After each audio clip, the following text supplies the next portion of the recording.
if data, if statements, if logical conditions. Wow, VBA में if functions को apply करना है. हमें पता है कि VBA में या फिर माइक्रोसॉफ्ट एक्सेल में या फिर कोई भी प्रोग्रामिंग लैंग्वेजेस में जब if स्टेटमेंट्स की बात आती है, if, तो वहां पे बहुत सारी लॉजिकल कंडीशंस जनरेट हो जाती है. And if, or if, nested if, multiple if, sum if, count if, sum if, S, oh my god, so much of if. So यहाँ पे हम VB एडिटर में कैसे बेसिक लेवल से इफ को स्टार्ट करते हैं. सिंगल वैल्यूज के बारे में हम रेंजेस डिसाइड करेंगे और एक एक फॉर्मेट, एक एक तरीके से उसको चेकआउट करने वाले. Let's begin. Let us start with something new topics to know about VBA and macros. Logic statements. Logic statements, yes, I am talking about if function. If function, yes, definitely for sure. So if function होता क्या है? If functions में क्या markings होती है? Let us start. मैं कोई एक शीट सिलेक्ट करना चाहूँगी जिसमें कुछ भी ना हो. शीट नंबर 8 में कोई डेटाबेस नहीं है. ओके, सो शीट नंबर 8 मैंने ओपन कर दी है. या कोई मॉड्यूल भी ओपन नहीं है. इंसर्ट मॉड्यूल नंबर 3 है. मैं पक्का श्योर हूँ इस चीज़ के बारे में. इफ प्रॉपर्टी विंडोज, एंड यहाँ पे एक मैं नाम दे देती हूँ शीट को. क्या है ये? Logic statements. एंटर. इसको क्लोज कर दे रही हूँ. Logic statements.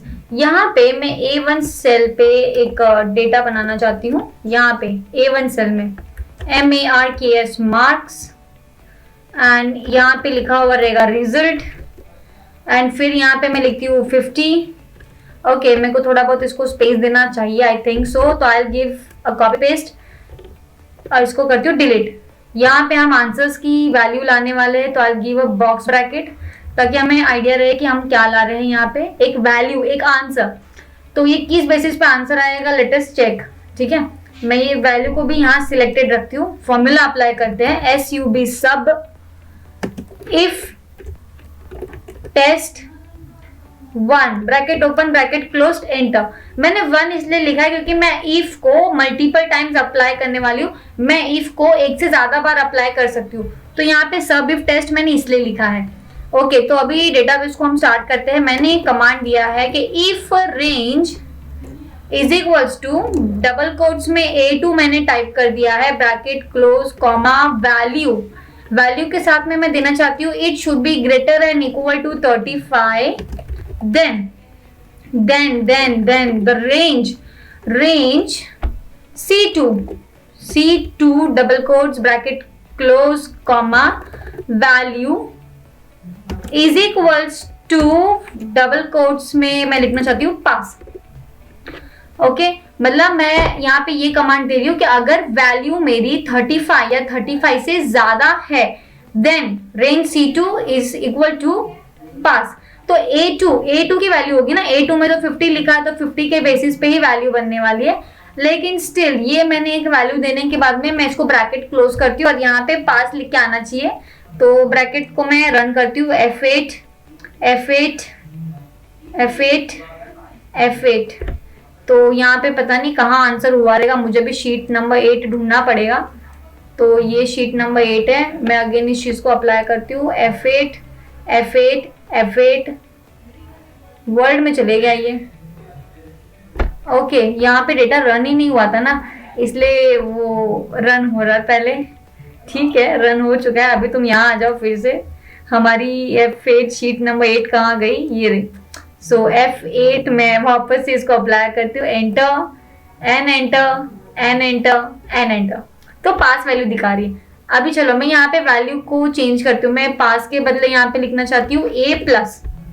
ठीक है, मैंने क्या लिख दिया, A+. अब मैं वापस इस पे क्लिक करती हूँ. F8 enter.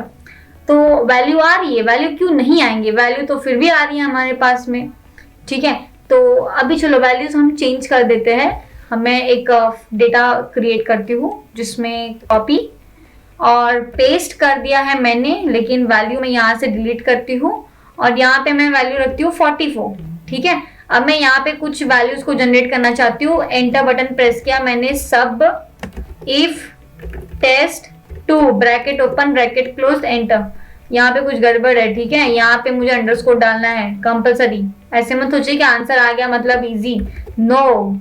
चलो मैं फिर से लिखती हूँ, इफ रेंज, अगर मेरी रेंज जो है A8 टू A8, क्योंकि ये बार मेरी वैल्यू A8 सेल के अंदर है, हमेशा A2 में रहेंगे ऐसा नहीं है, ओके गाइस। तो is equal to 35, then range, अगर ऐसा है तो देन रेंज, तो पर मैं 35 तक तो यहाँ पे लिख दिया मैंने, मैं देन को नीचे करती हूँ एंटर और वन टाइम टैब बटन को प्रेस कर रही हूँ, मैंने बोला रेंज, फिर मैं यहाँ पे इसको ओपन कर रही हूँ ब्रैकेट और मैं इसको कमांड देती हूँ C8 डबल कोट्स, और इसमें मेरे को देनी है value value value value 38 value is equals to pass, enter, backspace, else, enter, one type tab देना है आपको, रेंज इज इक्वल्स टू, मैं अगेन इसमें इंट्रोड्यूस करती हूँ C8, क्योंकि ये बार मेरी वैल्यू कुछ डिफरेंट है। Let me complete the formula, फिर मैं आपको एक्सप्लेन कर देती हूँ कि मैं एक्चुअली आंसर में चाहती क्या हूँ। मैंने पास फेल दे दिया है और एंटर, एक बार फिर मैं इसको करती हूँ एंड इफ, ठीक है। तो सब इफ टेस्ट 2 में ना थोड़ा डिफिकल्टीज आपको मे भी हो सकता है, वैसे होना तो नहीं चाहिए बिकॉज ये काफी सिंपल है, बस फर्क इतना है कि मैंने एक बार वैल्यूज चेंज कर दी, A2 नहीं, मैं A8 की सेल बात कर रही हूँ। अगर ये 35 से ज्यादा है तो पास लिख के आना चाहिए, अदरवाइज अगर नहीं है तो वहां पे फेल लिख के आएगी वैल्यू। तो ये बार मैंने 2 कंडीशन दी, लास्ट टाइम मैंने एक सिंगल कंडीशन पे अपना काम कर लिया था, but this time I have given 2 conditions. Last time मैंने सिर्फ ट्रू वैल्यू बताई थी कि अच्छा अगर ऐसा हो गया तो वैल्यू A+ या फिर पास आ जानी चाहिए टेस्ट 1 में, लेकिन टेस्ट 2 में मैं ये बार 2 वैल्यूज को जनरेट कर रही हूँ कि या तो पास या तो ट्रू हुआ तो ये पास की वैल्यू, अगर वो फेल हो गया तो लाइक दूसरी फॉल्स की वैल्यू भी मैंने यहाँ पे जनरेट कर रखी है।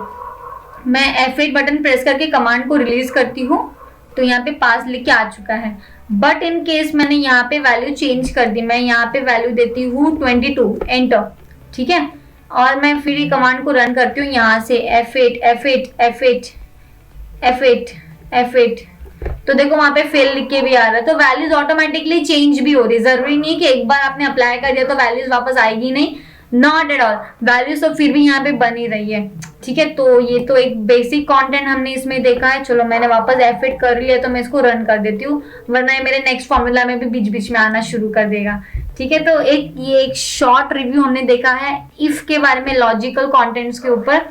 इतना याद रखना है कि अगर हमें सिंगल वैल्यू, सिंगल रेंजेस के ऊपर काम कर रहे, सिंगल डेटाबेस के ऊपर काम कर रहे, सिंगल स्ट्रक्चर को डिफाइन करना चाह रहे हैं, तो ज्यादा इसमें एडवांस क्रिएटिविटी करने की बिल्कुल बेहद कोई जरूरत नहीं है। लेकिन अगर आपको एक वैल्यू दूसरी वैल्यू के साथ में कंबाइन करना है तो आप प्लीज वैल्यूज को दीजिए, वैल्यूज को इलैबोरेट करिए, कॉन्टेंट्स को इन्वाइट करना very important. That's it for now, thank you so much. Logical statements, if and if or if net and nested if, multiple if, so many types। तो if में हमें हमेशा याद रखना है कि जब भी हम कोई मॉड्यूल को जनरेट कर रहे हैं तो if else statement 1, if else statement 2, if else statement 3, क्यों ये 1 2 3 इंट्रोड्यूस करना है? बिकॉज इफ एल्स स्टेटमेंट अगर आपने लगा दिया तो माइक्रोसॉफ्ट एक्सेल डुप्लीकेट वैल्यूज नहीं अलाउ करेगा, even in the VBA and macros. So आपको वहां पे 1 and 2 लगाना बहुत इंपॉर्टेंट है।